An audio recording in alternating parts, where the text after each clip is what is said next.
everyone to the Westchester County Rent Guidelines Board. It's our first public hearing. Tonight, we're going to hear testimony from tenants, owners, and other members of the public concerning how our Rent Guidelines Board should determine the rent adjustments. If for any reason, if any, for leases of apartments subject to the ETPA and such other business that may come before the board. Before we begin, I'm going to take attendance. And Chair Elsa Rubin sends her apologies. She missed a flight, or rather she had a flight delay, so she couldn't be with us today. So I'm here acting as chair. My name is Evelyn, Alicea-Santiago. Welcome everyone. So Chair Rubin is not here. I am present. So when I call your name, please let me know that you're present. Gregory Robeson Smith. Natalie S. Felsenfeld, Esquire. She's running late. Robert Withers. Here. Kenneth Finger, Esquire. Here. Tamara Stewart. Present. Sylvia Hamer. Here. Okay. And Council Stecker, do we have any announcements this evening? Just to let the board know what is already apparent, that there are 2 new members who've been fully appointed by our commissioner. Gregory Robeson Smith is here now, and Natalie Felsenfeld should be coming a little bit later on. So that puts this board at 8 members. I think the county's still looking for the last public member, but I'm not expecting that anyone will be recommended by the end of this term. Second meeting will be on Thursday, June 5th at 7 in White Plains. Some of the documents have already been sent to this board and have been posted online. The second batch should hopefully come tomorrow or the next day, and those will also be posted online for members of the public to view. We are working on trying to live stream these meetings. It did not happen tonight, but hopefully we'll be able to start live streaming either on Thursday or sometime next week, all in the interest of openness to the public and getting with the 21st century. So that's all the announcements I have for tonight. Oh, just one more thing. Yes. Usually the members of the public have 3 minutes for individuals, 5 minutes for entities. So if you want, I can keep time for you. Yes, please. Okay. Thank you. So as I call people up to speak, you have to let me know if you're representing an individual or an organization, because that will... Yes, we do have a sign-in sheet if you want to come up and sign it. Thank you. Number 10.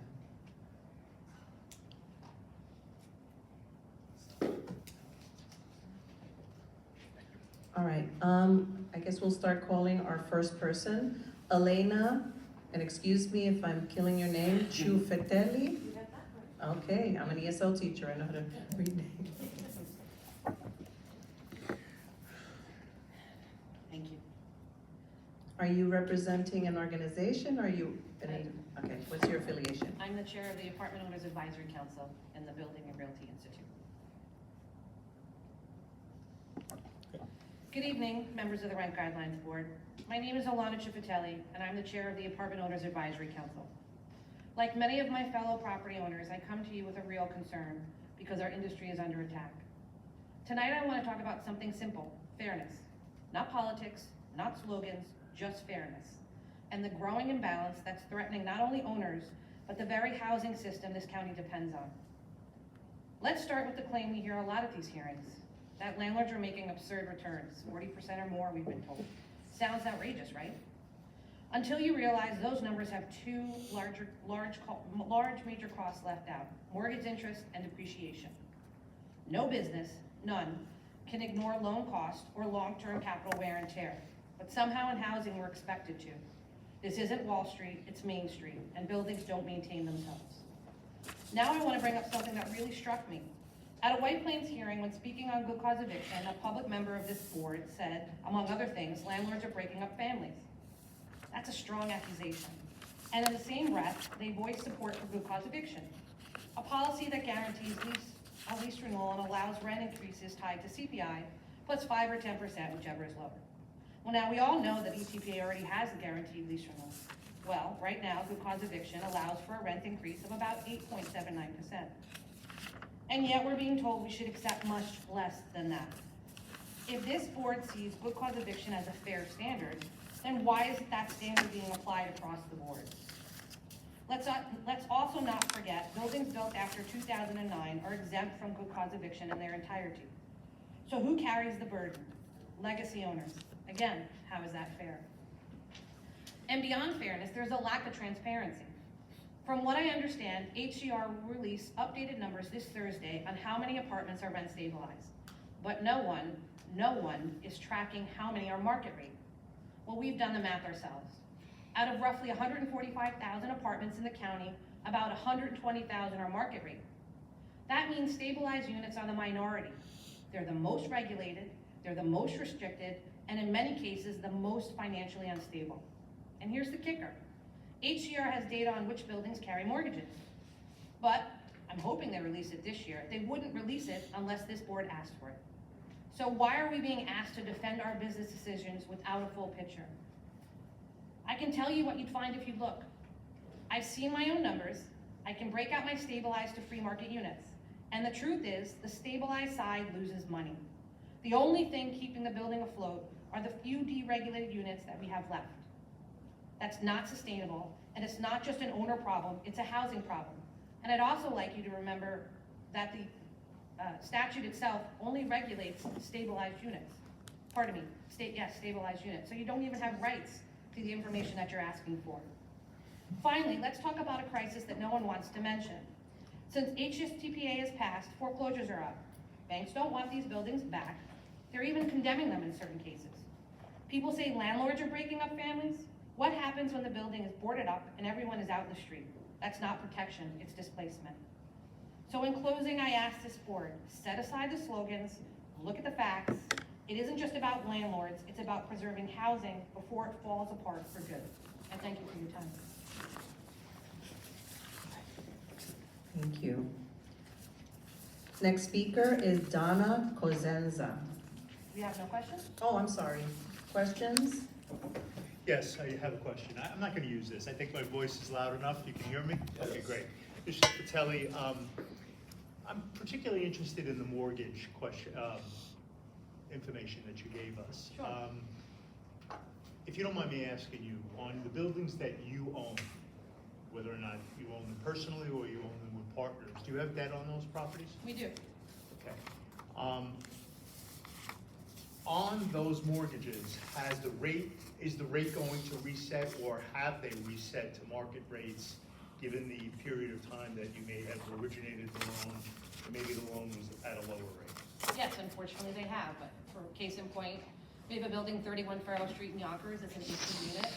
I was asked reset a couple months ago. I'm now at 6.53%. And in order to preserve the cash flow, because I need it to run the building, I'm doing it interest only for 3 years. Because this is just absurd what we're trying to navigate. There's not enough money being granted to landlords of this type of asset. And this board has to realize that you are our only means to just help us. We need it. You haven't done it, you gotta start to listen and help. So your interest rate went up basically 3%? It doubled. Yeah. Did my income go up 3%? No. No. Okay, I have another question. And again, please bear with me. I'm new. This is my first year doing this, so I'm going to educate myself this evening. Percentage-wise, on the operating expenses of your building, real estate taxes, insurance, you know, the regular operating expenses that would be affected in your NOI. Can you tell me, just give me a ballpark on percentage what they've gone up? Well, so you also have to remember in doing these surveys, something that annoys the heck out of me, this is for 2024. So it's 2024 behind. So case in point, taxes in 2024 in Yonkers, the taxes went up only 2.5%, but, and I say only, I have a North Yonkers sewer rate, it went up 8.5%. I have a solid waste rate, it went up 3.25%. My 2025 taxes in Yonkers, 5.9% is going up. 8% on this North Yonkers sewer rate. 1.3 on solid waste. My insurance, in 2024, 10.8. To Kate, a like-minded policy, it went up 19.4%. I can't afford that, so I upped the deductible to $50,000. That means the first $50K, I'm on the hook. Utilities, 9.6%, that went up. We all know Con Ed is looking for 11 to 15% in an increase this year. And for the life of me, I cannot figure out, maybe somebody on this board can, how to deliver it to me costs 3 times of what I'm using. We still haven't gotten an answer to that. Water, 17.7%. Repairs and maintenance, 10.6. That's my math. It's not a pretty picture. Where's the shortfall coming from? Meaning, where are you coming out of your pocket for this? We have to come out of pocket. It's all out of pocket. It's out of pocket.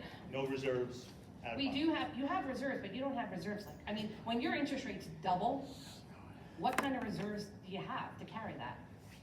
There's no means to prepare for that.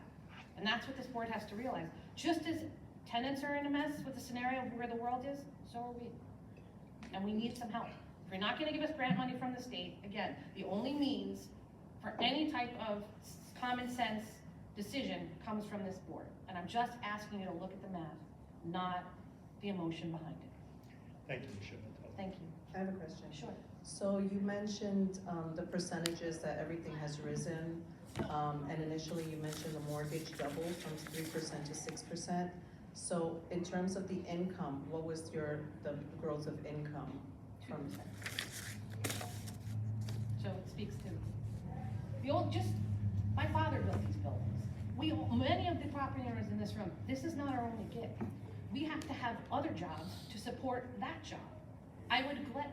It's a lot. I'm a real estate insurance broker. I'm a real estate investor in addition to this. Today actually happens to be the 5-year anniversary of my dad's death, so I find it very telling that I'm sitting here begging for my supper, and that's what it feels like. I thank you.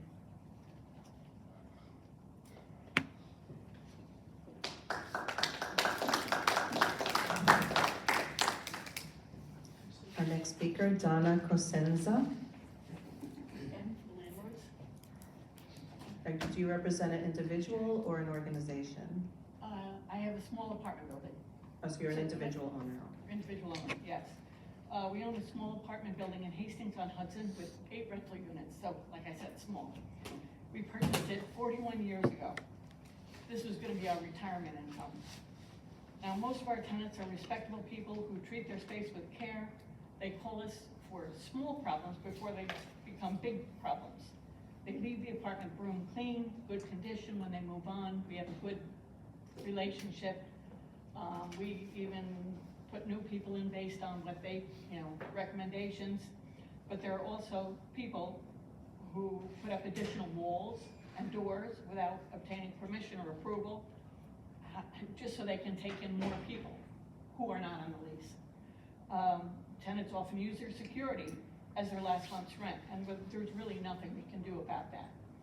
So what do we do when they leave and we have to fix all this? Even a tenant who's only been in occupancy for 1 year can destroy the bathroom ceramic tile floor, the kitchen floor, put holes in the walls, through the doors. This is not normal cleaning. So, the painting, floor polishing and all that we have to do, this is in addition. Plus, the building is now 60 years old. The apartments need to be updated. Where is this gonna come from? We're no longer getting vacancy increases. So how can we do these updates? How can we update the spaces? There are original kitchen cabinets in there, 60 years old. Homeowners are moving upstate or out of state because they can't afford the taxes. Part of their tax increase comes from certiorari's filed by landlords who receive little or, in some cases, no rent increases. And I'm sure you, the public board members, feel this on your taxes. I believe that if tenants own their own space, like a co-op, if they paid for their own heat, their own water, their own taxes, their own maintenance, perform or hire out their own repairs, they might have more of an understanding of what it takes to run a building and would understand our need for increase. The Rent Guidelines Board is tasked with deciding the percentage of rent increase based on increased cost and nothing else. Nothing else. For our building, last year's increase, this is 2024, insurance 22.7%. That translates into $1,821. Water went up 15%, $806. So the total rent increase for last year, for all 8 apartments, for the whole year put together, was $4,164. Subtract the insurance and the water increase, and we're left with $1,537 to work with for any improvements for the entire year. 1,500, all right, come on. Already, actually, I just got my my insurance renewal for this year, and it's another 22.9%, which translates into 2,253% increase, and that's without, now we're gonna have other increases obviously as well. So kindly take this into consideration when discussing your guideline. Thank you. Does anyone have any questions? Thank you. Nope. Okay, next speaker is Pradeep Dhiman. I hope I'm saying it correctly. Pradeep Dhiman. Alexandra Lawrence. Hi. Hi. Do you represent an organization or? or My in- mother and I. We're an So you're organization. so you're individual owners? individuals, yeah. Okay. So we're here tonight representing buildings that we own in White Plains. We own 3 buildings that total 84 units. If you asked our tenants, most would say they are very satisfied with their homes and are treated with respect. We respond to maintenance requests promptly. We keep our buildings clean, safe, and stable. We know our tenants, and many have lived in our buildings for years, if not decades. Rarely do we have a vacant apartment, because when we do, someone's friend or family member hears about it and moves in. So we care a lot about our buildings and about the people who live in them. And that kind of relationship is only sustainable if the economics of the building make sense. And right now, it's not realistic. Tonight, I want to present data that reflects the economic reality landlords face in this kind of environment. Because again, our goal is to provide quality, stable housing to our tenants. So let's start with operating costs over the past several years. Our heating oil has increased approximately 40% in the last 4 years. Our real estate taxes have risen 10%. Our insurance has, we don't have any claims, is at 35%. For example, a stove, a standard white stove, has gone up 30% in 4 years. Our electricity from Con Ed is up 20% over the last 3 years, and we all know that there are more increases to come. And we all know inflation is about 3.9%. So the numbers don't add up. Let's talk about rent. In our buildings, which are rent stabilized, a 1-bedroom unit can range from $800 to $1,800 for a 1-bedroom apartment. And they're big, much bigger than newer buildings, and we try to keep them as nice as possible. Compare that to a new building that is considered affordable. For a single person, that's $2,188, and for a family of 4, that's $3,124. So ours are very much below market rate, and they often have multiple people living in them. I also want to talk about IAIs, which are necessary to maintain the standard that we try to provide. The $30,000 IAI cap is economically unviable. The actual cost of bringing a well-lived in apartment to be safe, comfortable, and livable ranges from $100,000 to $150,000. With no ability to recoup those costs, many of these units are vacant, which hurts not only us, but the tenant who is looking for quality, stable, affordable housing. Let's also talk about MCIs. Prior to 2019, an MCI increase allowed us to increase rent 6% permanently. Today, we can only increase rent 2%, and it ends after 30 years.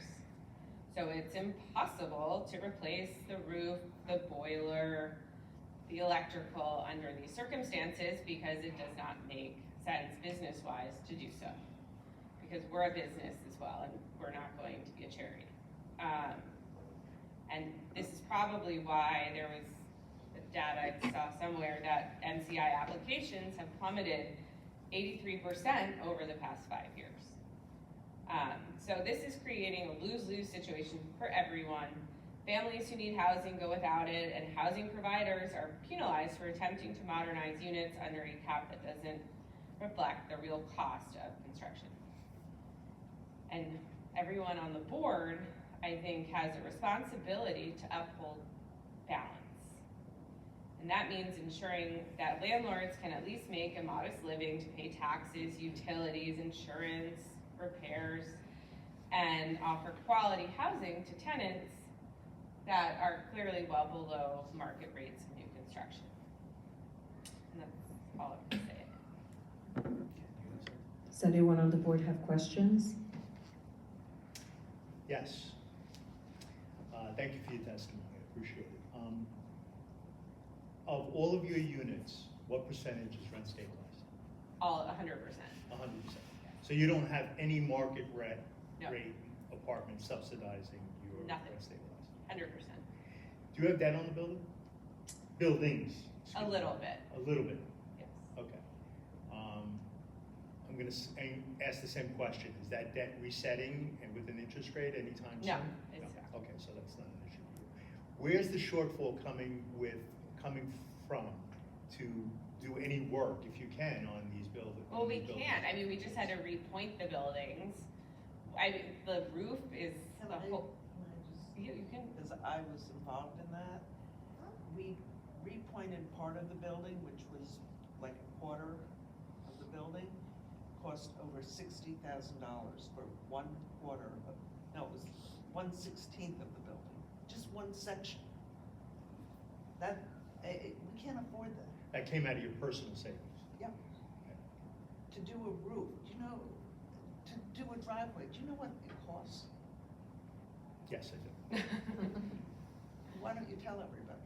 It's very expensive. Yes. How are we gonna do that? You're not? Sidewalks. We have to pay for the sidewalks. How do we do those? How is this impacting the value of your buildings? Well, it's plummeting. Okay. I would say that's the only word to I use think the for it. state has made a huge mistake, Yeah. and I think this board should relate that to the state. I think prior to 2019, I think, and I recognize some of the faces here tonight that might have been here in 2019. And I think everyone was happier than they are now, I would say. Including the tenants. No, that's what I'm saying, yeah. Okay. Any other questions? No, thank you. Okay. Appreciate it. Appreciate it. Thank you. Next on our list is Ken Nilsson. Ken Nilsson, In an emergency. going once. Oh, he did? Yeah. Do you know if he's gonna make another meeting? Yeah, he is. Okay. Okay. Next on our list is Mike Nukho. Do you represent an individual or an organization? What's the organization? Westchester Owners Association. I'm giving you guys some, just some reference points. Cartoons. Sure. Thank you. Sure.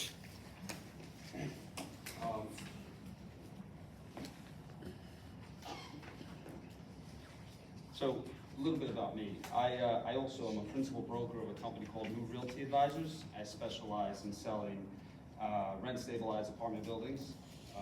I'm licensed in New York State, Connecticut, and New Jersey. And our office also manages some rent stabilized apartments as well, only rent stabilized apartments. So I have a mixed experience. I deal with a lot of investors, people that kind of come to me and ask to help problem solve. And I also am a certified property manager, so I hold that designation as well. So just to kind of echo some of the points that are here, I feel like we come to this board, and this is the first time that I'm hearing some testimonies, which is pretty good, because sometimes we come to this board and we start just, representing why we need increases and whatnot, which are all very valid. All the expenses are really, truly going up. I mean, you folks are experiencing it yourself. I'm sure your insurance is going up on your cars, on your houses, or whatever it is. You go to the stores, you buy groceries, those are up. The tariffs are coming down the pipes, and that's going to affect everyone, and it also affects us. So those are points that we all could relate to. But the root of the problem, which a few people mentioned, is the HSTPA of 2019. I mean, before 2019, if we came here and fought the fight that we tried to accomplish, and if we walked away with 1%, let's say, we could at least say, well, at least there's another avenue, right? Because we had vacancy bonuses, we had a proper IAI calculation, we had proper MCI calculation. So in principle, when someone's spending $60,000 for a portion of the pointing, which by the way, if you don't point the building, you're gonna have leaks and it's gonna affect the tenants and their quality of housing is gonna get destroyed. And ultimately, we have the responsibility for these people. We're all here advocating for why we need certain things, but why do we need those things? To repair and maintain these buildings for the people. And, unfortunately, Brian Kavanaugh, Shelley Myers, Andrea Stewart Cousins, they passed legislation in 2019. They're not real estate experts. They said what they thought felt right for the people, and it was a result of a few bad actors. We're not going to ignore that. But as a result, they're hurting the people that we're trying to protect. So because they took away those vacancy bonuses and modified the law, we're solely relying on rent increases. This is the only avenue, that's it. So now we have to go to those tenants that are residents of these buildings for 10, 15, 20 years, whatever the case may be, on fixed income, elderly people, whatever the case is, and we have to drop the hammer on them and say, hey, I am sorry, but your rent is gonna go up whatever we decide, right? And in most cases, it still won't be enough. But had we had those vacancy bonuses, well, if you guys say, hey, we need to balance it, we can't hurt those individuals that we're trying to protect, well, then at least there could be an avenue to take an under market rent to market. Now, if you look on page, so what I gave you, just to give you a highlight of what I gave you, the first page just has some highlighted articles, and if you look at the first page, every single one of those articles are from May and rolling backwards to the past couple of months, and every single one of them has rent stabilized in them. The second pamphlet is the fair market rents for Westchester County. On page 2 of that pamphlet, it stipulates what the fair market rents are. As you can see, a studio apartment is $2,200 and change. A 1-bedroom is $23 and change. 2-bedroom, 25 plus. 3-bedroom, 32 plus. Now, when the woman that just spoke said her average rent was between $800 and $1,800, that's below a studio. And the $1,800 is what? A 1-bedroom. A 1-bedroom? A big 1-bedroom. So a big 1-bedroom in White Plains, right? A big 1-bedroom in White Plains is getting $1,800 when New York State says that should be 23 and change. There's a disconnect here. We have a problem. So New York State says this is what we believe the fair market rents are, but our rent stabilization law does not allow us to take our current rents to market. So we're stuck in this world of low rent numbers. So when a potential vacancy takes place, and let's say it's whatever, a 1-bedroom, a 2-bedroom, whatever the case is, and that rent is way below market, we cannot, by virtue of the law, bring it to market. So now we're just in this spiral, holding pattern. But then we have our good developers that come in, that Governor Hochul is advocating, and our local mayors are welcoming with open arms because it sounds good, because we need housing. But those guys, what are they doing? They're coming out here, they're sourcing land. It takes years for them to build a building. They're building Class A buildings with incredible amenities. And in most cases, the rents that they are yielding are above the fair market rents. And so the game is, we will allocate a portion of that property for affordable, and those affordable are going to be those Section 8 people that come in that have the vouchers that get to live there. So how does that help rent stabilization when we represent the majority of all the housing? If a rent stabilized tenant came in our office and said, hey, do you have a 1-bedroom? I have a voucher for $2,300, whatever it says on the fair market rents, but my vacancy unit that I have, the vacant unit, the legal rent is, let's say, $1,000 or something underneath it. I can't even accept that. I can't even accept that new money because legally I'm supposed to charge the next person whatever the expiring rent is. So then you say, so all right, well, what's the big deal? We'll just take what you can. The answer is going to be no, and I'll tell you why. If you rent to Section 8, they require a rigorous inspection process. They come in there, they want to make sure you got smoke detectors, adequate doors, faucet, whatever the case may be.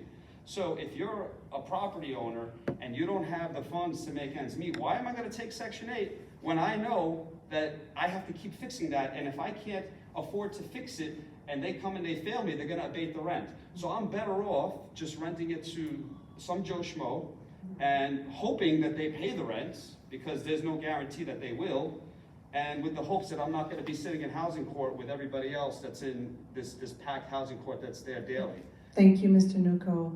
Did I hit my 5 minutes? Yeah, you did. Oh, I'd go No, for I 5. didn't want to be disrespectful, No, that's and we okay. want to hear you. You definitely are passionate about what you're speaking about. I do this often. I help a lot of people. Yeah. They're calling me panicking. I just very quickly, I sold a building, Yeah. okay, in December in the Bronx, right off of 168th Street in Grand Concourse. It was a 50-unit apartment building. We sold it for 2.5. As a broker, I represent the seller. Sold it for $2.5 million, which was $50,000 a unit. Now, those same buildings were trading all day long for 200 plus. The building sold pennies on the dollar. The owner hit the panic button. He had scaffolds in front of his building. He had to fix it, pointing, roof, all kinds. He couldn't afford it. He just exited out. Well, thank I have you. a question. Oh, yes. I'm a newbie, so this. Yeah, go for it. And I'm familiar with Section 8 also. How would you propose to take a rate stabilized apartment up to fair market? So a person's been living in there Many 20 years or 10 plus years. It's impossible. You can't. Well, I'm listening. The question is, how do you take a rent? How would you propose? To take it to market? Yeah. Well, prior to the HSCPA, where they modified the calculation and they changed the whole math on how you could invest money into the apartment. Years ago, you could invest as much money as possible that you needed to invest, but the end game was that you could take it to market. Okay, you're not that same $30,000. So $30,000 today translates to about $175 On vacant of a apartments, rental. right, not on an occupied apartment. Excuse me? I'm saying there's two ways. You have a vacant apartment. Yep. And you have apartment stabilized. You have one apartment who's occupied. Correct. Or you get two. Are they both rent stabilized in your scenario? Yes. Okay. Yep. How do you propose to take the apartments up to fair market? So the occupied unit is subject to this board, right? So whatever we agree on, that's what it is. But if you have a vacant unit and had those laws not been modified, and let's say we Well, walk they down. have them, so. Okay. It's vacant right now. So it's in ba- so- 2025, you You cannot cannot. change. Right, so the short cannot. answer is you can't do You anything. cannot. All right. Unless you're gonna spend $30,000. No, not even that. I No, don't think you can you change cannot. a rent stabilized unit to make it unstabilized. Oh, is that what your question is? I thought you were asking me how do you bring the rent up? Because you brought the analogy between the fair market Right. and rent stabilized. Oh, so that's the whole point. You cannot. But what's the answer? The answer is they have to change HSCPA. I mean, for this board. For this board, unfortunately, you're gonna have to give a big increase. And the people you're trying to protect are the people you're gonna hurt because of HSCPA. I have a question. When you go ahead. But Mr. Finger? legally, it's not possible. Right, it's not. Sorry, I misunderstood what you said. Mr. Nukho, we recognize that you cannot raise rents on a vacant apartment. That's gone. Yeah. Okay. We also recognize that you're limited on MCIs and IAIs, as you pointed out, or the other prior people have pointed out. If you have to have an empty apartment, and it's, someone's been there 30 or 40 years, what do you do? Do you leave it vacant? Or what do you do about renovating it? And how can you pay for the cost of renovating the apartment and bringing it up to a rentable fashion? So the short answer is what operators do is they say, okay, what is the total annual operating cost to run this building? Take that and divide it by however many units you have. And in most cases, it will, let's just say that it costs, you know, $1,500 per unit to run your building annually. If the unit that vacated was less than $1,500, then it doesn't make sense. Keep it vacant. It's cheaper to keep it vacant than to try to find a way to fix it to rent it. So that's why when you look on, if you do a simple Google search, how many warehouse units for rent stabilized units in New York, there's thousands, like 20, 30,000.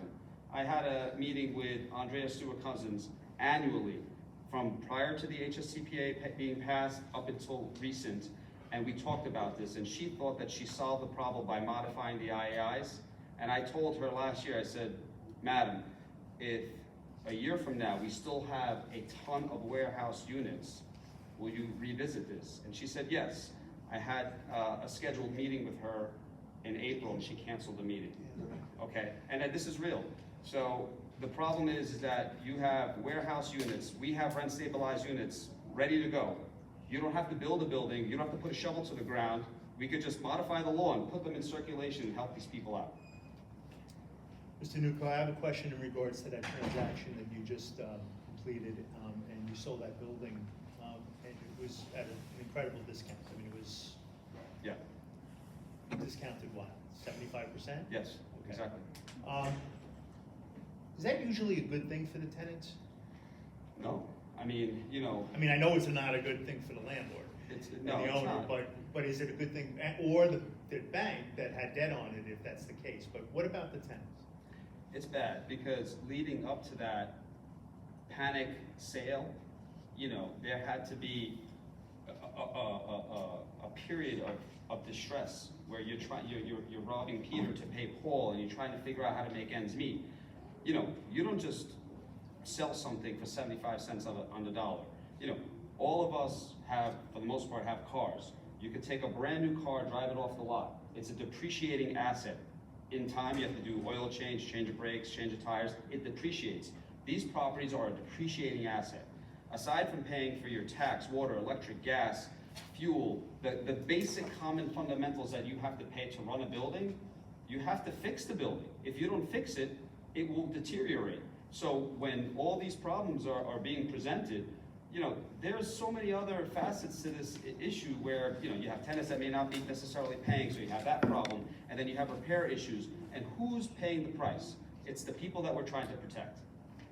It's It's simple. 25% on the dollar, not 75%. I'm sorry, yes, you're right. I just want to make sure.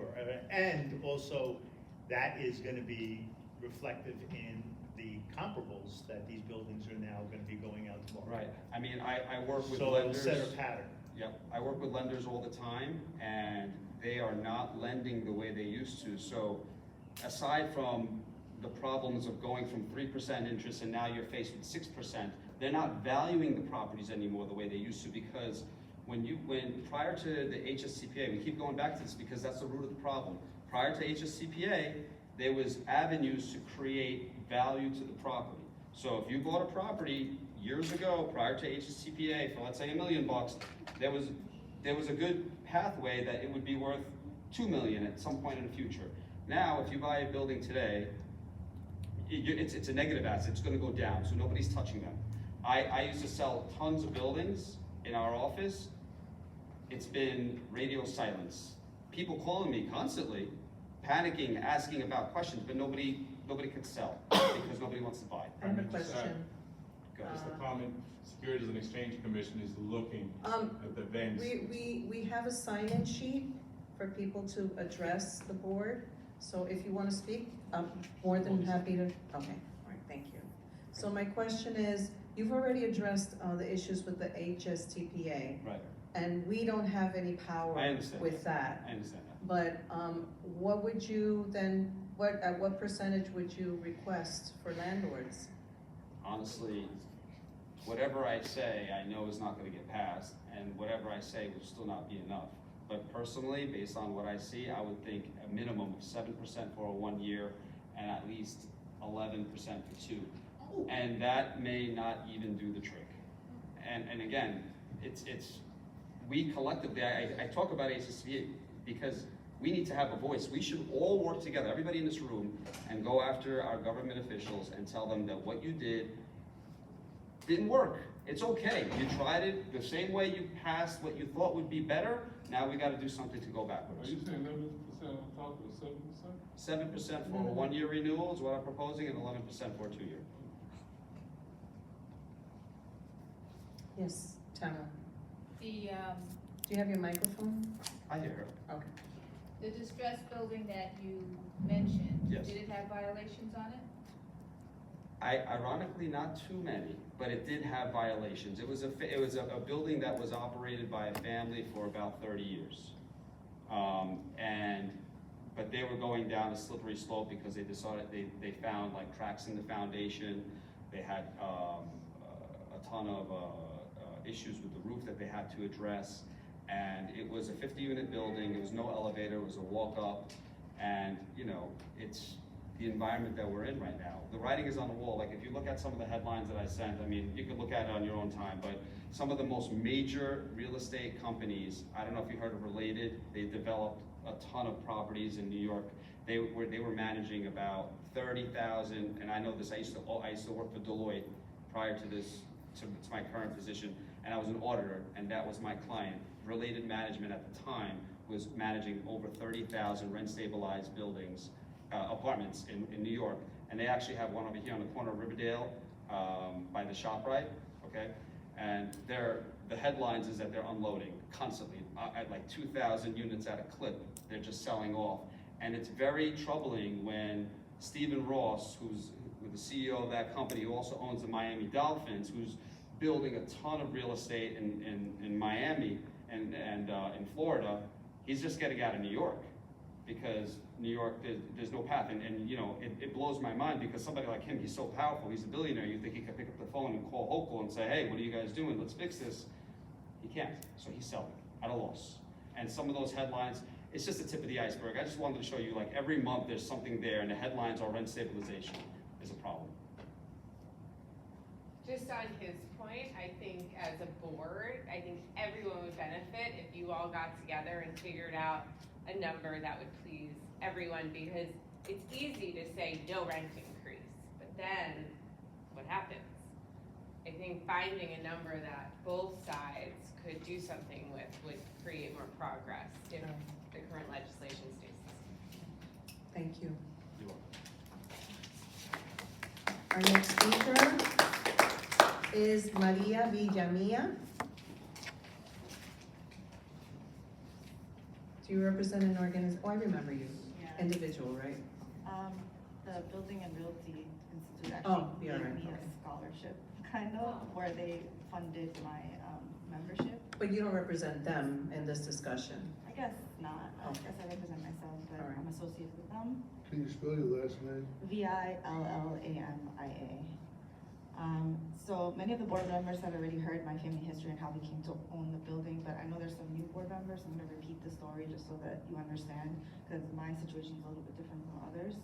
So my 71-year-old mother and I, we live, own, and manage a 100-year-old 16-family building in Southwest Yonkers.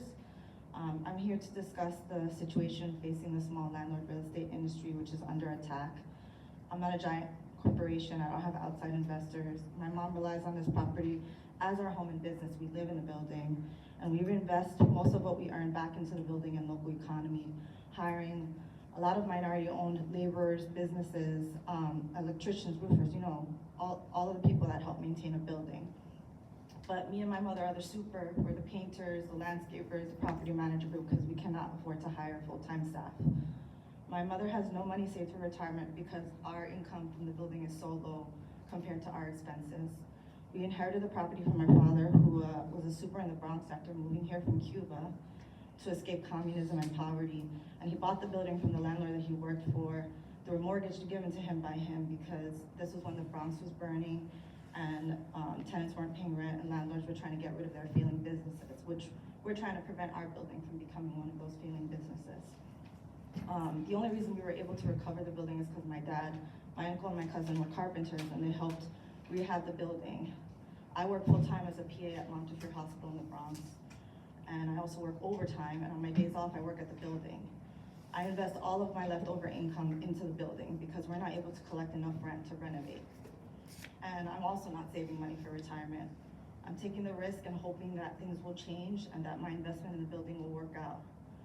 Right now, unemployment in Westchester is at a record low, 2.6%. Wages are up.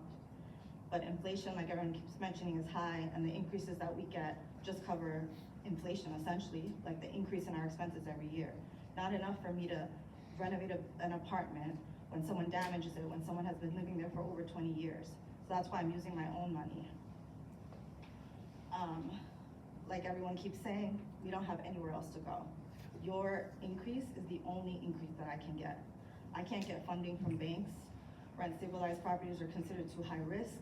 If I do get funding, the interest rate is really high, the repayment terms are short, and I don't want to go into foreclosure again. So this is the only method that I have to try to increase my income other than using my own personal income. Like they mentioned, the $30,000 from the IAA doesn't cover much. There's no return on investment. And my rents are far below market rate. My average rent is $1,400. It ranges from $550 to $1,950 for 2-bedroom apartments. And compare that to these new construction buildings, $2,200 for a 1-bedroom, and they get 25-year tax abatements from the government where they don't have to pay any property taxes. They get more help from the government than I do when I'm giving apartments for much less than they are. I try to be a good landlord. I have a tenant that fell behind. Instead of evicting him, I created a payment plan. He got a roommate, but he still couldn't keep up. I lowered the payment, the monthly payment, and I increased the time that he has to pay back. I try to work with my tenants because if I try to evict them, they stop paying rent, and then it takes over a year before the courts deal with the issue, and then I lose over a year of rent, which is just unaffordable. Another tenant left mid-lease and had 2 large puppies, destroyed the apartment, and I still don't have enough money to fix up that apartment. So that apartment has been vacant for 6 months. That apartment could go to a family in need, but I'm trying my best. Right now, I feel like this business model doesn't work, but if we were to try to sell the building, after capital gains taxes, realtor fees, the debt that we have, we wouldn't have much left. And this is my mother's home, this is my home. So to use whatever we got left to then start over somewhere else, having no money saved for retirement, I don't think it makes sense. So that's why we're holding on and we're trying to survive. So I'm asking that the increase that you give this year, try to think about not just our expenses that we keep talking about, but giving us extra money that we haven't been able to get because of the pandemic, because of the small increases that have gathered over the years, because of all the changes in 2019, so that us owners that own these really old buildings can actually modernize them. Because the tenants that live in my building, they're not just tenants, they're my neighbors, they're my friends. We all want to live in a modern, nice apartment, but it's expensive. And there has to be a way that we come to a solution where we're able to afford it. Thank you. I have a question.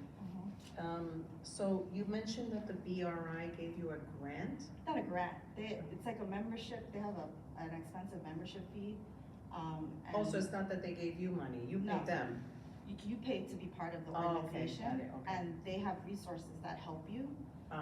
So someone in the organization paid for me to be a member so that I could have access to these resources. But because I work so much, it's hard for me to utilize them because I'm trying to just survive, and I don't know, you have to have time. I think like for a lot of people, this is their full-time job. I have 2 full-time jobs essentially. And the building unfortunately gets neglected as my second full-time job because my first full-time job is what's supporting the building. So I feel like that's more important. And my mom, this is her full-time job, but she should be retired or she should be semi-retired, and she's not. So she's slowing down. So as a small homeowner, a small build, 16 family you said? Okay. So I'm gonna ask you the same question. What would you feel is a fair increase? I don't know. Based on your your experience? I don't know. I haven't had the time to figure this out. Okay. Is anyone else? Tamara? Have you applied for IAIs for any of your apartments? I have, and I've gotten denied.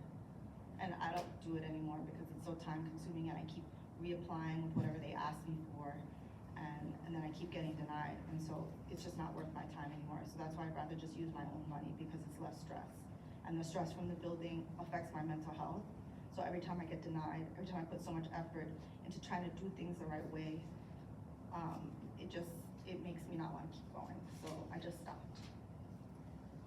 It seems to me that if you have this scholarship with the BRI, maybe they would be able to assist you with understanding what you need to provide in terms of your paperwork so that it would be approved. Just Yeah, FYI. I mean, every single time I apply, I realize on mistakes that I made for the future that I can try to fix for the future, but that has passed already. Like submitting cash payments. It's very difficult to prove that, but a lot of laborers and companies give you a discount when you give cash payments. So when you're like struggling to make a repair quickly, you're just trying to get it done cheapest and quickly as possible that you can afford. Because otherwise, if I go and pay them with a check or some other way that takes longer for them to get access to, then they're gonna charge me more and it's gonna take me longer to make that repair. Okay. But you do realize that it's an option that you have that's available and. for And whatever I'm different trying, reasons. but like they're busy too, and that's not what they do. Okay. But,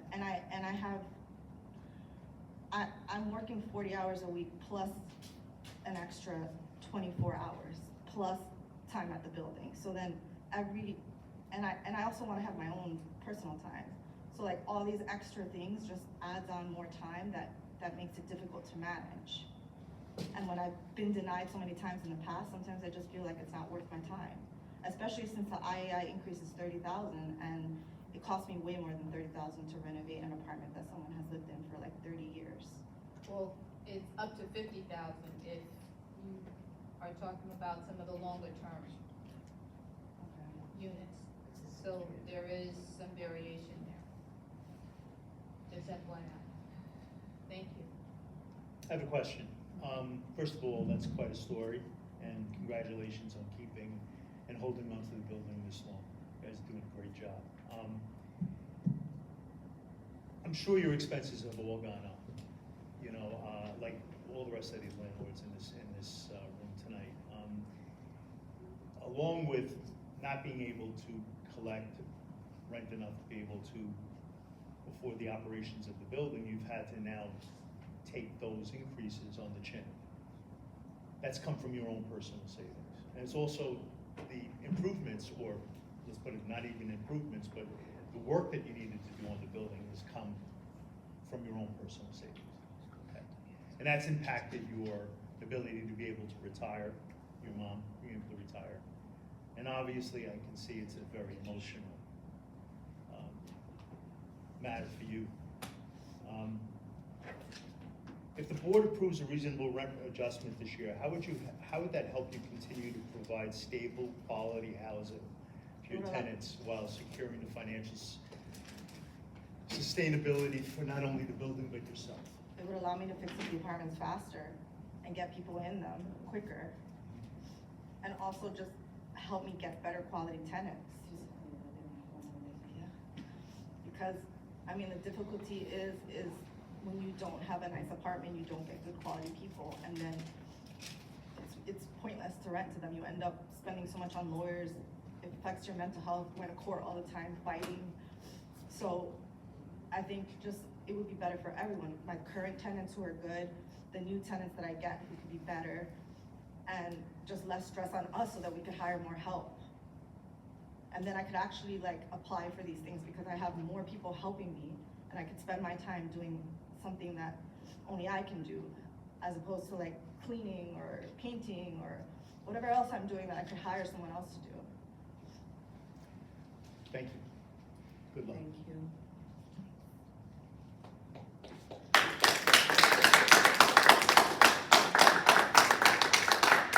Our next speaker on the list is Alan Zaretsky.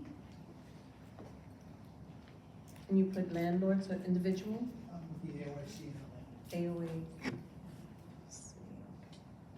Good evening, board, and thank you for allowing me to speak again. I've appeared before you probably for the last 10 years, each time we've been here.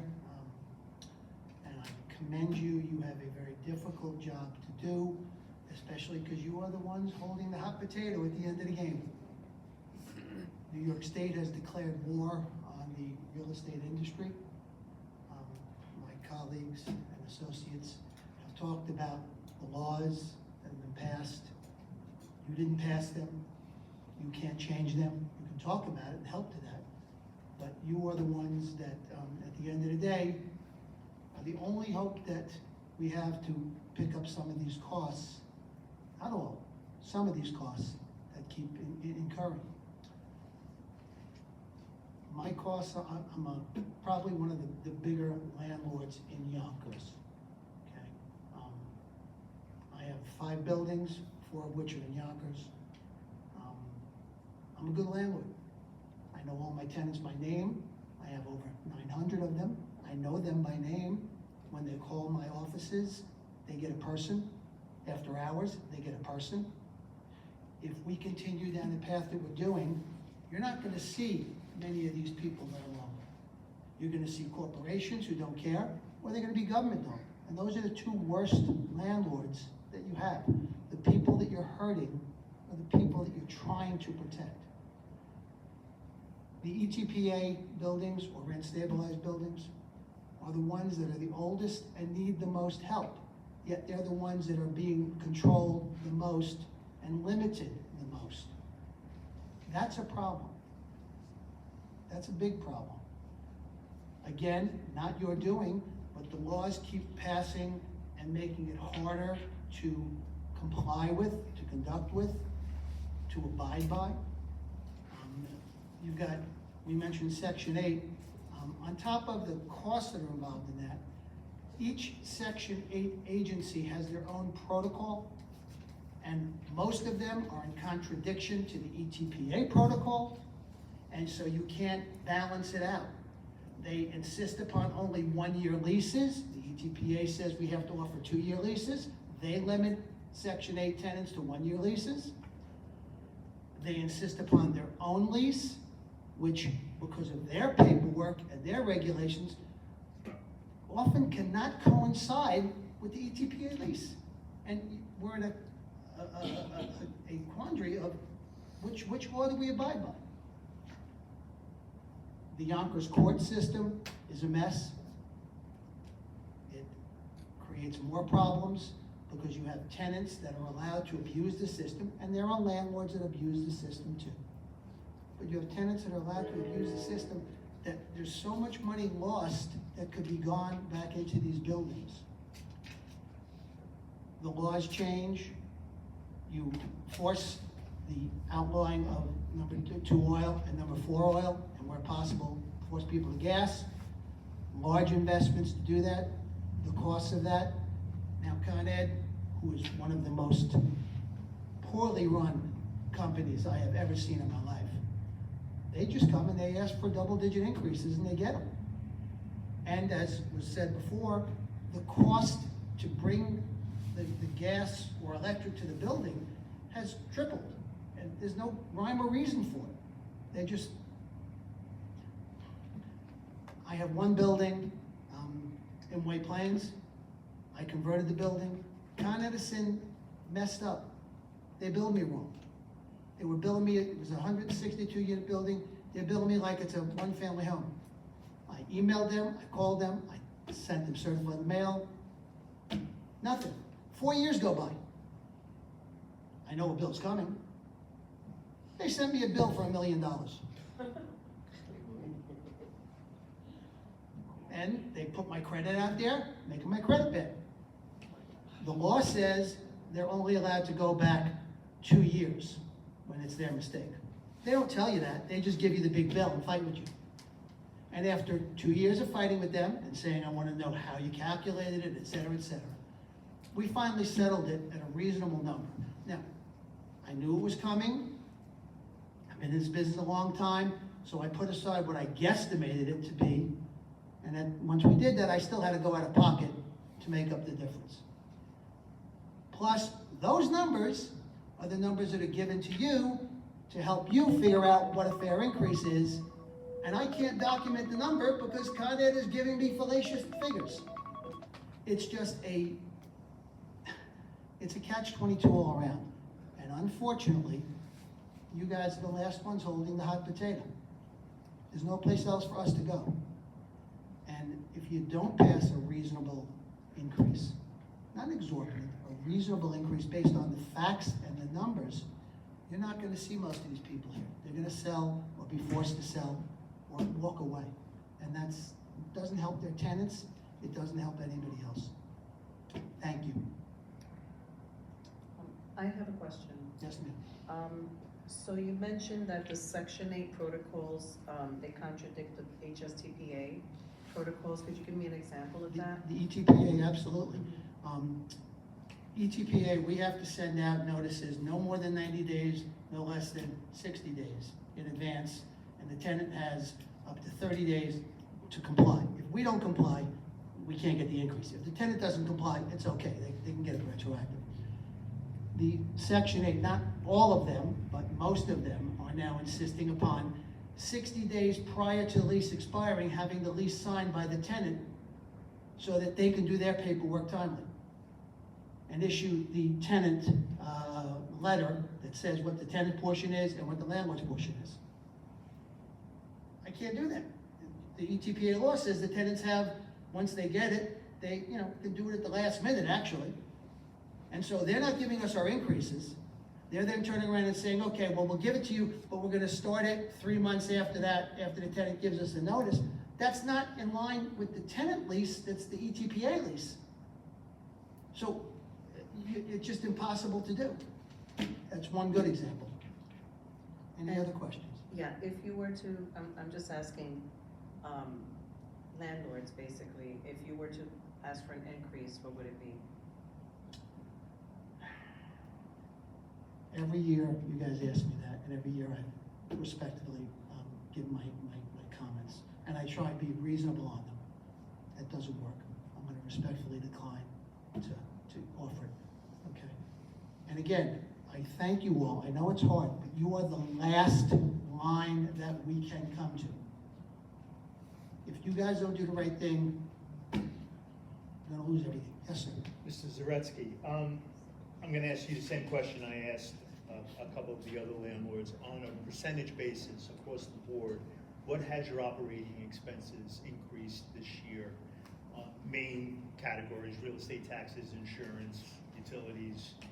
Excluding insurance and interest and amortization, okay? I'm in my office every day. I go and look at these things myself. So I've been able to keep it reasonable. It's been about 10%. However, when you factor in the interest increases, which has gone up 50%, and then you factor in the insurance, which has gone up 20% for less insurance. I don't know if anybody's aware, but there's really only 2 or 3 companies that write insurance on residential multifamily in New York State. New York State has driven everybody else away. So they just set their own numbers. So I was able to only get a roughly 20% increase in my insurance policy, but it was for half the coverage that I used to get. So I'm paying more for less. Similarly with Yonkers, on the taxes going up, Yonkers has changed the way that they collect sanitation. Okay, so I'm getting less service and paying more. And I still have to supply the service to my tenants. It's a lose-lose. You're hurting the very people that you're obligated to try and protect. You mentioned interest expense. I assume you have debt on the property? Yes. Okay. Has any of that debt reset recently, either prior to this meeting, or is any debt set to In the reset? last 2.5 years, I've had a recast of 3 properties. I would assume the rate went up. The rate went up by 50% on 2 of the properties, and on one of them, I had to go out of pocket because no one else would lend on the property. And the appraisal that they came up with was less than what it was previously. So I had to add money to renew the mortgage. At Take your money out own- of my pocket to renew the at your- mortgage. Okay, Or walk away from the property, which I don't want to do. got it. Thank you. All right. Any other questions? Thank you very kindly. Thank you. Our next speaker is Robert Withers. Oh, I think Mr. Withers is on the I've board, done enough so. speaking tonight. Oh, well, why'd you put your name here? Because it was my first time, and that's where I thought I put it. Oh, You're signing okay. So sorry. Next speaker is Nick Marcola. Marcola. Marcola. Good evening. Thank you very much for being here. Thank you very much for your service. I'm not going to repeat what was said earlier. I'm a small property owner. I represent myself, own a couple of properties. I'm an immigrant. I'm a war refugee. I was a tenant for many, many years, so I understand the plight that tenants face, but I'm here to talk about some basic numbers. It was mentioned Con Ed. Well, our Con Ed bill is just the first 3 months of this year is up about 13% from last year. If you compare it to 2 years ago, it's up over 20%. Insurance was mentioned. I would like to share with you. Year over year, our insurance is up 14%. Last 2 years, our insurance is up 63%. From 2021 to now, our insurance is up 106%. So last 5 years, rent increases have been, for 1 year leases, 0%, 0.5%, 2%, 1%, and 2.5%. Straight line is 6%, so these numbers don't add up. Logical question is, why am I in this business? I hold another job, I have a master's degree, and bring that money in to support these properties. But every tenant I know by name, they have my cell phone number. Just the other night, a couple had problems. They called me at 1 o'clock in the morning, and I served as a shrink, trying to make peace between the warring parties and stuff. I do the painting, I do the cleaning, so what we had to do is pretty much reduce our expenses to a bare minimum. There's nothing we can do about Con Ed. There's nothing we can do about taxes going up, what, another 2.85% in Yonkers. There's nothing about 106% insurance going up. So you heard this a bunch of times. You guys are the only option left for small property owners. I would implore all of you to take down this name, John Paulson. He's a hedge fund manager. If these increases have come in at 1, 2, or 3%, 4% for 1 year leases, you'll make John Paulson very happy.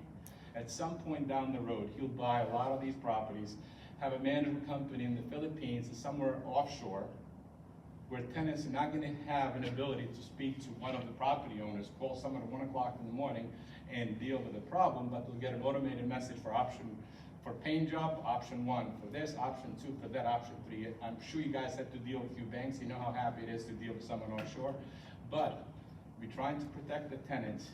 We're actually doing everything we possibly can for our tenants, because if you don't have good tenants, we don't have an income. So we appreciate our tenants, we respect our tenants. That's why they have my cell phone number. That's why they know my kids. They know everything I do. I have a tenant who pays me $650 a month in rent. If you do a 1% increase, that's $6.50 a month. What could be done with $6.50? That probably doesn't cover our, let me not go there. I have tenants who are paying me $800. I have tenants who are paying me $900. They've been with us for a very long time. They're great people. But I'm also not stupid. I'll keep putting money in. We had a problem with Con Ed, it's similar to what the gentleman said. They underbilled us, they came back, so we had to take money out of our own pocket and pay Con Edison. We had to pay the insurance. Didn't have the money to pay. Insurance broker was very nice. He said, we'll give you a loan of 9%. So I had an option, taking a 9% loan from the insurance broker or digging my own pockets from the other job that I have to pay for these operating expenses. It may not sound real to you, because it sounds like everyone is saying the same thing, but this is a real problem. If small landlords can't survive, hedge funds will come in, buy these properties, they'll have an army of lawyers. They'll dislocate you guys, and they'll also dislocate small property owners. So reasonable, I'm anticipating the question, what's a reasonable increase? I know it's not going to happen, but New York City had some numbers released that operating costs were close to 7% just to stay at the level of last year. So anything less than that number, you're pretty much digging every single person here in a deeper hole. Just with all due respect, did you see the reaction, what they ended up having? I mean, you know, but Again, what would your numbers be for a 1 year and a 2 year? I'll repeat what somebody else said earlier. Anything less than 7% for 1 year, it's really not helping us. But I know you guys have hot potatoes, so you have to figure out what the balance is. But you'll see less and less of us in the future years. Sure. How many buildings do you own and how many apartments are altogether? About 32 properties. 2 properties, about 30 farms. So I'm definitely a very small potato. Where? Yonkers.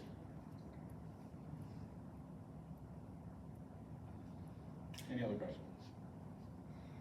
Sounds like this, owning these buildings has really impacted your ability to be able to manage retirement. And you hold a master's degree, I'm sure you're very good at what you do. So you basically have not only this business that you work in, of these 30 units, but also what you do for a living, right?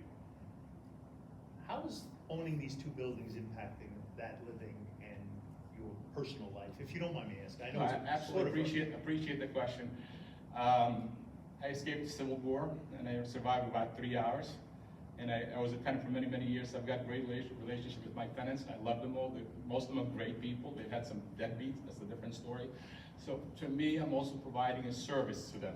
So I'm taking money from my other job and providing a service for them. My retirement that was there when buildings were selling at a much higher price several years ago, that's all wiped out. We had to refi one of the properties. We had to do the same thing, put money in. The bank came in with appraisal much lower level, so we had to put money in. For now, I'm doing it more as a service to my tenants because I know these people. And I feel bad for them because I've seen some horror stories out there. They show me pictures where they're coming from. So, but in reality, I'm in my 50s. I can probably do this for a number of years. My knees are starting to give up, so I don't know how much longer I can do it. But it's really not just a numbers question for me right this moment, but it'll get to that point. Right now, it's the relationship with these people that I've known. I have a tenant who's been first property bought in 1999. I've got a number of people who've been with us since 1999. And they're paying $650, $800, $850 or so. They've got very low rents. In reality, by being good landlords, we shot ourselves in the foot because they did not move and they stayed there. We never received the individual apartment improvements and vacancy bonuses and all that because people stay there. Now let me also break down the IAI number for you in a very simplistic term. That's an interest-free loan you're giving to someone to collect over the next 30 years when the inflation rate is much higher, so you're guaranteed to lose money on that. Meaning if you spend $30,000 today or $50,000 to upgrade your apartment, inflation is going to be greater than 0%. 100% probability you're losing money on that. Again, I'm repeating. So the $30,000 or $50,000 that you spend on renovating the apartment, you're guaranteed to lose money on that investment because you only collected that principal. Back to inflation is gone. And you had a question earlier about banks or so. There have been reports earlier this year that the Securities and Exchange Commission is looking after New York banks that have exposure to rent-stabilized buildings and assessing this risk of may or may not be going concerns. That's another government agency looking at what's happening to the industry and saying, this is an deathbed, it's not looking good. Sure. I appreciate your honesty and your testimony tonight. Thank you. I absolutely do. So Thank this you. question is coming from a heartfelt place because I really want to understand something. You say that your tenants are like your friends, your family, they call you, you know them. If we pass 7% or higher, how will these people be impacted that you know? Some of them will be impacted, absolutely. They may have to take a roommate, may have to take another job because the lady says she's working longer hours or so, so some will definitely be impacted. But I also have a tenant who has a 2-bedroom, kids have moved on, and he uses one of the rooms as the Airbnb. He's definitely making more money on the apartment than I'm making in the building. You can't stop them. The attorney laughed at me. It's the law. Really? It's the law. There's nothing to do. The law says that if I rent to you, and the day after I rent to you, you can go on the street, and you can pick up anybody you want and bring them in as your roommate. I'm only allowed to ask what their name is. I'm not even allowed to get any information about them. Even And they when have it rents every right to that apartment that you have when I have no information on you. That's the law. Even with a rent stabilized apartment? Even with a rent stabilized apartment, Yes. Nothing we can do. that's the law. And they're removing the background checks and the credit checks and stuff like Can't that. do that. It's the law. At least you could able to screen the tenants. What do you charge for that apartment? For, For that apartment, with that gentleman or person? $649. What's he renting that other room out for? I would not know, but it's definitely more than $65 a He's night. making money. It could be 500, it could be $500 a week. Probably. I thought we were gonna say a night. No, not a night, but could be $500 a week. Say if it's $500 a week. Because Interesting. I know rooms are being rented for over $1,000, so. Well, I know that recently there have been changes in the Airbnb law, I just That's looked what it I up. thought. Yeah, and actually, they restrict certain activities, it bans the, rental of the entire unit, and requires hosts to register with the city. Is that Yonkers as well, or is it New York It's- City? Oh, okay, New York City. New York City. Yeah, I'm not questioning you, just. Yeah, That- no, That's no, no. Airbnb, No, not, that's a fair you're my question. tenant, you're my roommate. Yeah, Right. all right. Any other questions? No, like I said, I really do appreciate your honesty, and that's where the question was really coming from, because you know these people, we don't. And if they would be impacted negatively, you would know that. Yeah, absolutely, impact the negative, but the question is, would they be okay with me providing the service? They can call me at 1 o'clock in the morning, or Mr. Paulson buying the property, having a management company in the Philippines, and good luck getting anything done. And then trying to go after Mr. Paulson is gonna have an army of lawyers to fight back and still prevail. Totally understood, totally understood. Thank you so much. Thank you. Thank you. Okay, at this time, we will invite any other members of the public to speak. Sure, put your name here.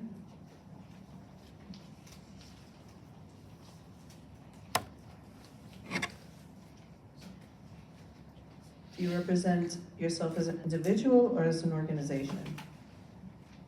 Right now, I'm an individual. You know what I mean. I know. Okay. So you're an individual owner? Yes. Okay. And for the record, this is Alex, I'm sorry, I can't read the last one. Mrnacaj. Mrnacaj, thank you.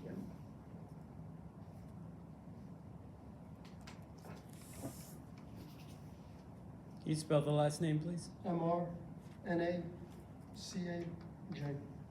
Thank you.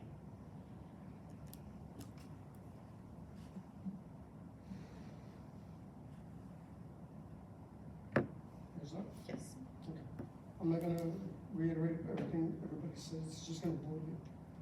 A big problem with what's been going on is the moment they removed the vacancy rate. That was a big fall for every single landlord. Before you were able to fix up the apartment, at least you had some kind of increase going in there where you're giving somebody a new apartment. Now, it's come down to patch up work and paint. There just is no increase there anymore. It's basically the same increase you're given as if the tenant was already living there on a renewal rate. A few of the years, we had rent freezes. Westchester, I think it was 1 year, we had a 0 for 1 year and a 0 for the 2 year. If I was renting, why not take the 2 year? It doesn't make any sense to take a 1 year. You're guaranteed no increase for 2 years. That was a huge problem, but there's some other stuff on there that some of the people didn't bring up. Like, you have, I'm sure everybody's had water that they've had to deal with once in a while. And trying to get them out is a disaster. And the cost, just legally to get them out, they literally have more rights than the landlord does. You can't call Con Edison, turn off the Con Edison on them. Con Edison won't do it. If I own the apartment and I'm just using it to fix it up, they'll turn it off in a second. Somebody doing some good, it gets turned off. Somebody, they know that it's not gonna pay them, they get to stay there because they're gonna use some excuse that they're on a ventilator or whatever. Same thing, somebody was bringing up the TPA leases with the Section 8. That's a big problem there too. Section 8 basically goes by the thinking that their contract supersedes our lease. And our lease is the ETPA lease, that's from the state. that says they can't have dogs. They come back and they bring in a dog. You have to start a holdover case that costs over $2,000. And at the end, they'll come back and say, well, the dog was just visiting. It doesn't even live here. There's a bunch of stuff, but again, I don't want to keep going into the stuff that was already mentioned. Insurance was brought up earlier. One property, my insurance almost tripled. And it wasn't anything that I was doing different. Somebody said that they slipped and fell on the sidewalk, which I have cameras there. And by the time the paperwork came to us, the DVR didn't go back to catch this person saying that they fell there. Being deposed by the attorney, it turned out that this guy already has, he had some conditions prior with the injuries that he's claiming. So he's getting a free ride, and the insurance company put a reserve of $325,000 aside. So my insurance dropped me, and I had to go elsewhere. No other insurance company would take me, and the insurance from that building went from $29,000 to $67,000. And it's still not settled because it still at some point has to go to trial. So this is like eating into what used to be some sort of a profit, and it's just not there anymore. Patch-up work is going to be the new thing. There's not going to be any more fixing up. I used to give tenants a refrigerator, brand new one, when I was able to afford it, if they were a very good tenant. Now it's like I'm looking, I ask around who's got like good used refrigerators and stoves, just to try to save money. So thank you. Does anyone on the board have questions? Okay. Would you be Mr. good Reed? enough to spell your name again, sir? First or last? Last, sir. Mrnacaj.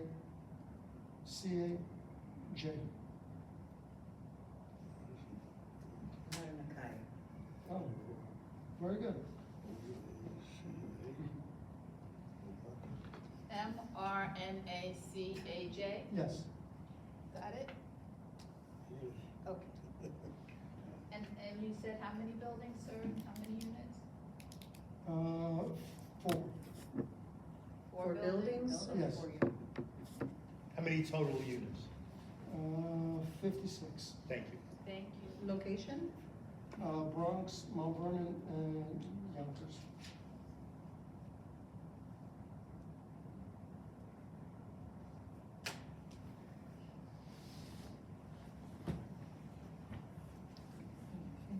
At this point, I'm going to invite any other speakers from the public. I just have an answer to the question where you asked how. Are we allowed to rebut? I mean, she can come up. Yeah. You're the chair. I asked Okay, it to come- the specific gentleman, Can I yes. answer like how it would affect my tenant? Well, do you consider your tenants the same as his friends and I family, live in people the that you Oh. know? I live in the building where my tenants live. Are we all right with that, allowing her to? Okay. So they're my neighbors and they are my friends because Okay. I see them every day. No, I'm just, he had actually said that, so the reason I asked him the question is because if someone is your friend or family, or you consider them that, you would know if something was a hardship to them or not. If it would be 7%, 15%, if that would be too much for them, if that would put them out of the building, would they be able to No. eat, would they have to move? No, we're not putting them out of the building, but just the flip side of that, the question is, I've also lent them money a lot of times. There've been cases where one of my tenants did not have enough money to buy food.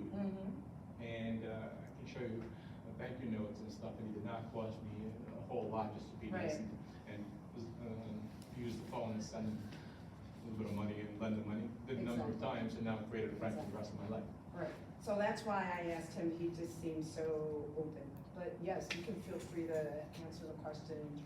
So the question was, could we rephrase? Yes, if you know these people as your friends and family, and if we passed an increase, because most people are saying 7% or higher, would they be negatively impacted?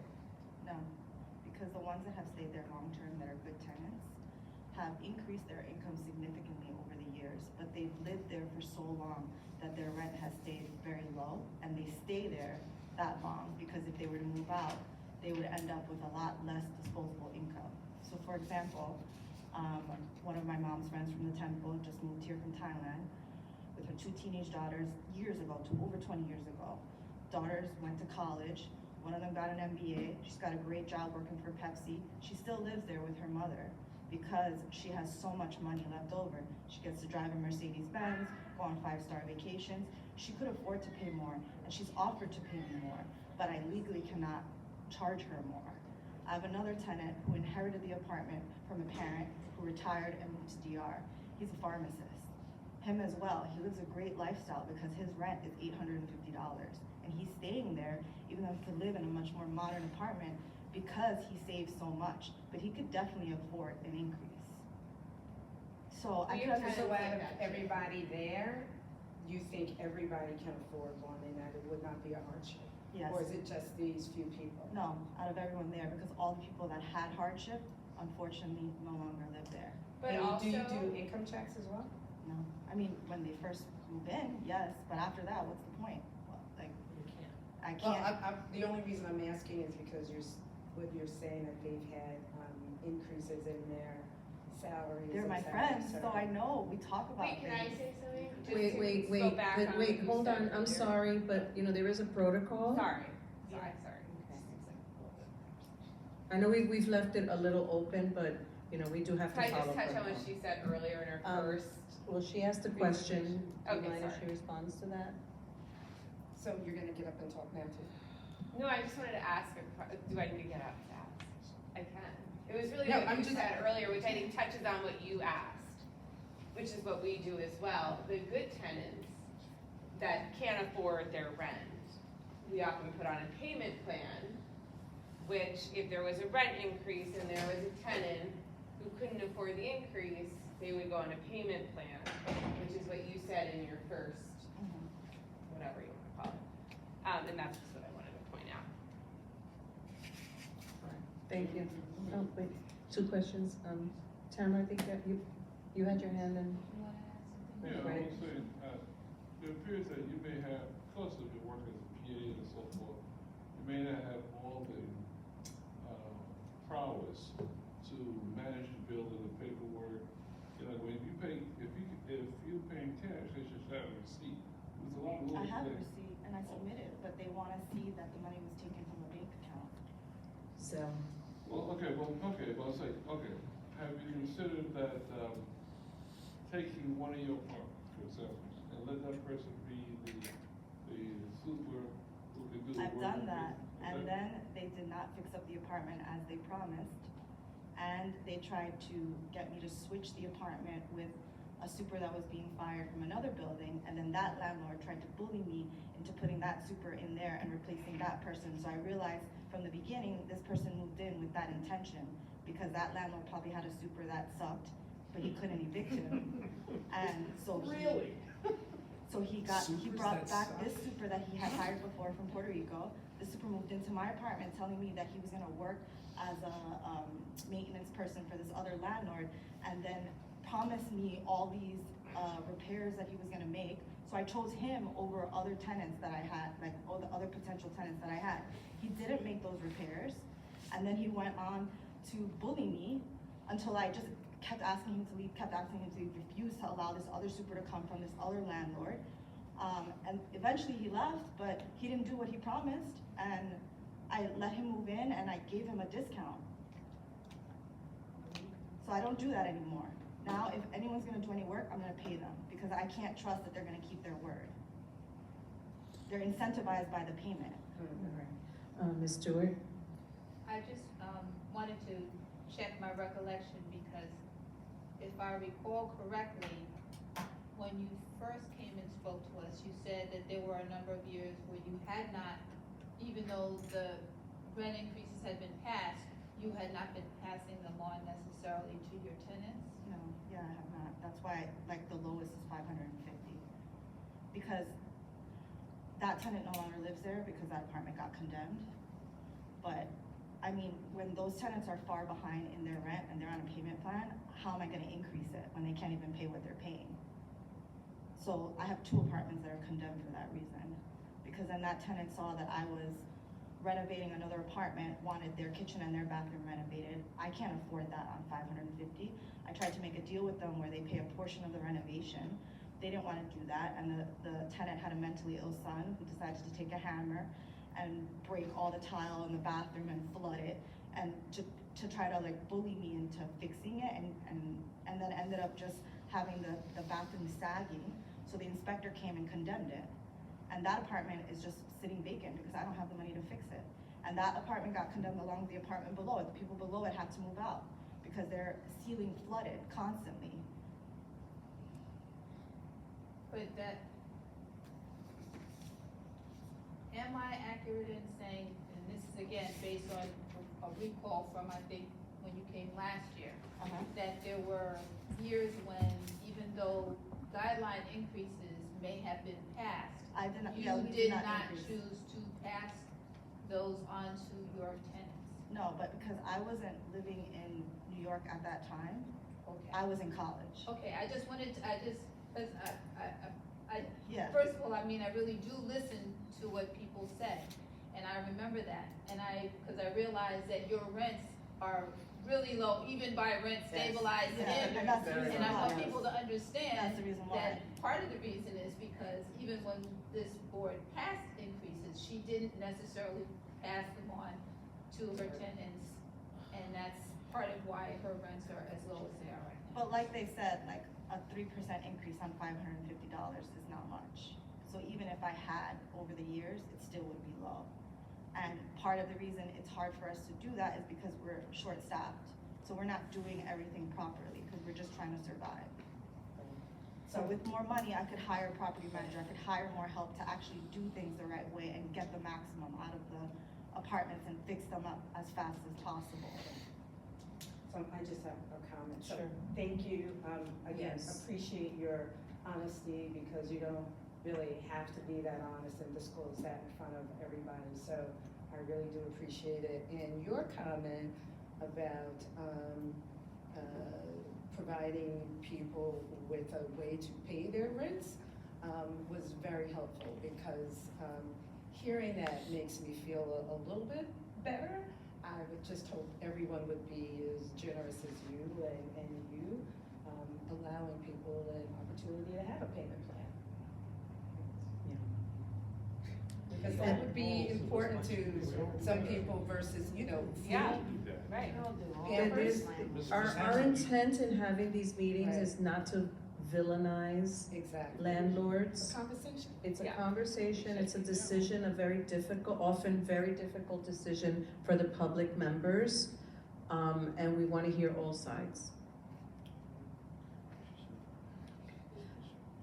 So do you want to sign and come up and No, I'm speak? speaking in Mount Vernon. Okay, But it's just, I don't think there's a landlord that has not given their tenant a payment plan. Okay. Yes.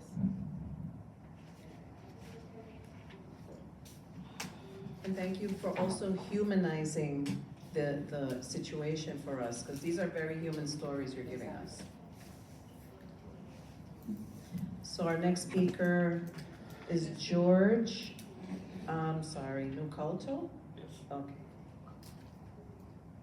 So I was staying silent, listening to everyone speak, and a couple of things that were mentioned during this discussion motivated me to get up. Number one, I have to say that I have 5 children. My parents came here as immigrants. I'm an immigrant. I lived in an apartment. I went to St. Mary's School. I used to leave St. Mary's School in South Broadway. I used to walk up to South Broadway when across the street from St. Joe's was the car dealership. I used to sit by my father's toolbox, who was a car mechanic. Okay, stayed there, went home. My mother came home after school because she was a teacher's aide.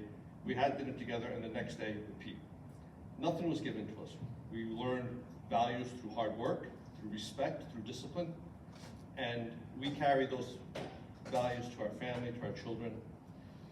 My father was an entrepreneur. He did start a small building, and I also took on a small building also because I have 5 kids, and to me that's a retirement or some form of education, finance to pay for my kids' education.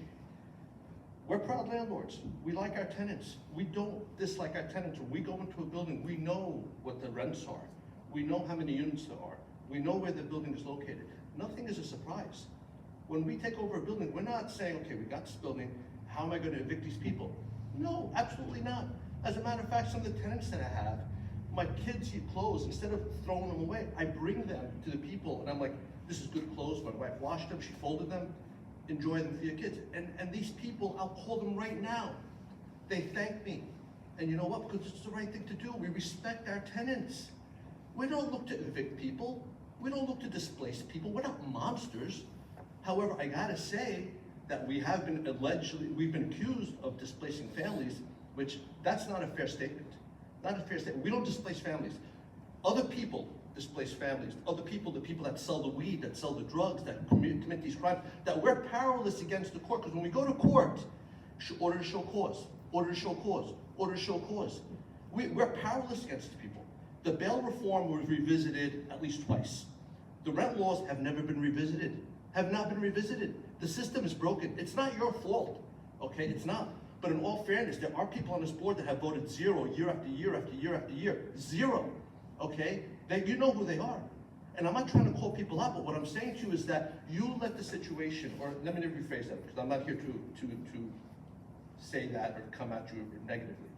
But the system has never allowed the rents to increase as it should have, year after year. And because it hasn't, now we're in a situation where everybody's hitting a panic button because we realize that the conditions in the real estate market has gotten very bad. So when you ask the questions, how much is the percentage? Like everybody said, the percentage can never be enough to make us survive. It won't. But the problem is that I saw an article in the New York Post this past Saturday, and the article read that these ETPA apartments are starting to go through foreclosure. The banks don't even want the keys, so they're going to the auction block. Now these apartments are getting condemned because they're staying without services and utilities. So these apartments are now buildings are being vacated. So these apartments that we're trying to protect and preserve by being here are being lost. They're being lost because landlords can't afford to maintain them. These numbers are real. Con Edison is a monster. A monster. They have shut my gas off because they came down the street and they put brand new gas service. They shut it off. 6 months later, they turned it off. When? In the middle of the winter. And you go to Con Edison, you're like, what happened? Oh, the gas service is leaking. This is after 3 days of trying to find it because you can't talk to a real person in Con Ed. And then I'm like, well, you put the gas service in, you should know it's leaking. Oh, but you know what, sir? Mr. Nukho, I'm sorry, but your time is up. Okay. So I just want to refute one thing that you said, that this board repeatedly gave 0%. No, I didn't say it's board. Oh, I said okay. some people. Oh, I see it, in the Yes. negotiation for the rent guideline. Yes. Okay, Yes. okay, because we only technically in the last, I don't know, 20 years gave one time 0%, that was during COVID. No. Oh, it was, okay, all right. But you know, in all fairness, you know, In the some of the last rents. 20 years? Yeah. There's more than one. Okay. Several times. Well, COVID was the one that I'm aware of, and I've been, 1 year it was a 0 and a 0 for 1 year and a 2 year. right, that was the COVID year. That's the same one I'm Another referring to. quick comment, the IAI is at 50%. Why do we have to pay DHCR 1% fee to process the application? That's not something we can answer. I understand, it's not your fault. IAIs is not your problem. MCIs is not your problem, okay? HSTPA is not your problem. They are our problem. But we do ask of you at least to help with the increases, because the increases is something that you have control over. Well, if you were to give an increase for 1 year and 2 year leases, what would your recommendation be? Like everyone in this room has said, we're not avoiding the question.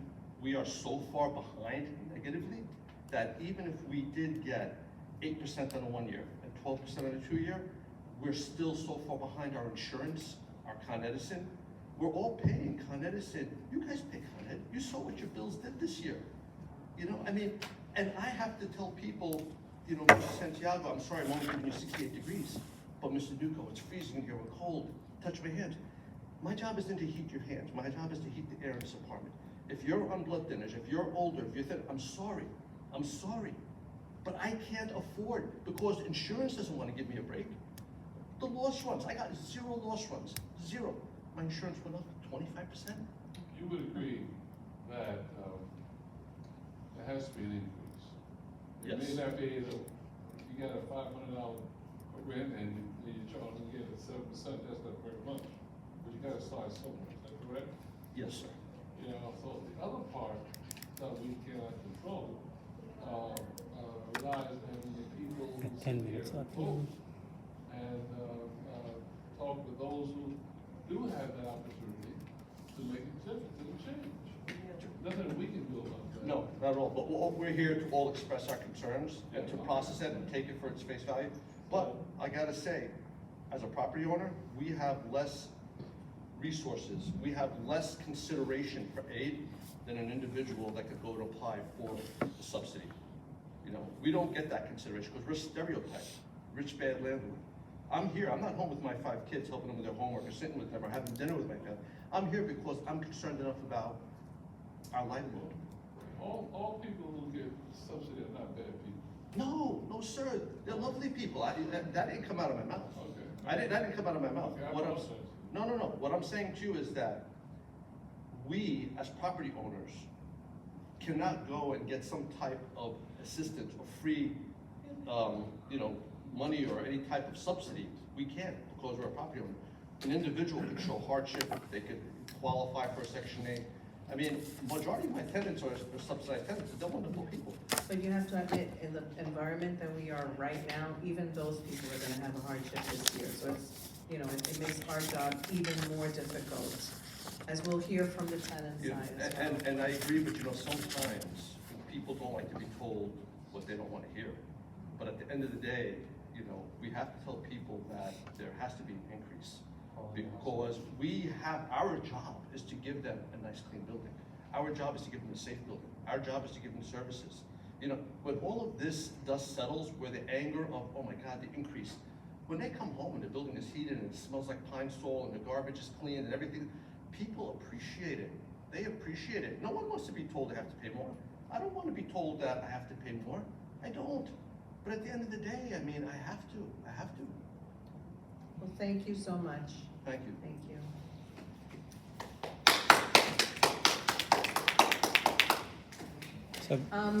So I think that's all the comment that we're gonna hear tonight.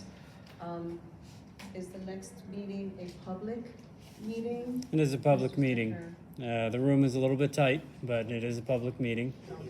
And it's on Thursday at 7 o'clock in the White Plains DHCR offices. So it is a public meeting? Yes. No communication with the public. Correct. There's no public comments. It's just observation. Correct. You're welcome. So, I'm sorry, Mr. Stecker, research and analysis meeting is public? It's a public meeting, All yes. of they're all public, okay. It's public and anybody can attend, Thank you. but they can't talk.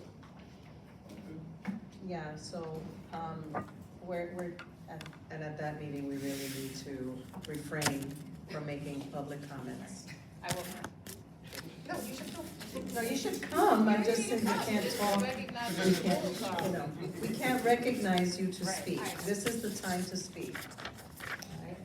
And, anything further? No, they're gonna kick us out in a couple minutes, so Okay. it's probably a good All right, time to take with it. that, I'm going to entertain a motion to adjourn.